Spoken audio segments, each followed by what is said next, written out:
Exim SIBL first সিকিউরিটির পর union ও global ইসলামী ব্যাংকের দায়িত্ব বুঝে নিচ্ছে সম্মিলিত ইসলামী ব্যাংক। সন্ধ্যায় দুই ব্যাংকের দায়িত্ব হস্তান্তর হবে রাষ্ট্রায়ত্ত নতুন এই শরিয়া ব্যাংকে। এর মাধ্যমে একীভূত 5টি ব্যাংকেরই দায় সম্পদ বুঝে পাবে সম্মিলিত ইসলামী ব্যাংক। এর আগে গেল 30 জুলাই প্রথম প্রতিষ্ঠান হিসেবে এক্সিমের দায়িত্ব বুঝে নেয় সম্মিলিত ইসলামী ব্যাংক।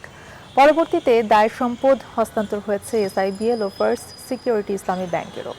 কেন্দ্রীয় ব্যাংক বলছে আমানতকারীদের স্বার্থে একীভূত করা হয় শরিয়া ধারার 5টি ব্যাংকে। প্রাথমিকভাবে আমরা এই যে স্কিম ঘোষণা করেছিলাম সেই স্কিম অনুযায়ী কিছু অর্থ আমরা আমানতকারীদেরকে দিয়েছি।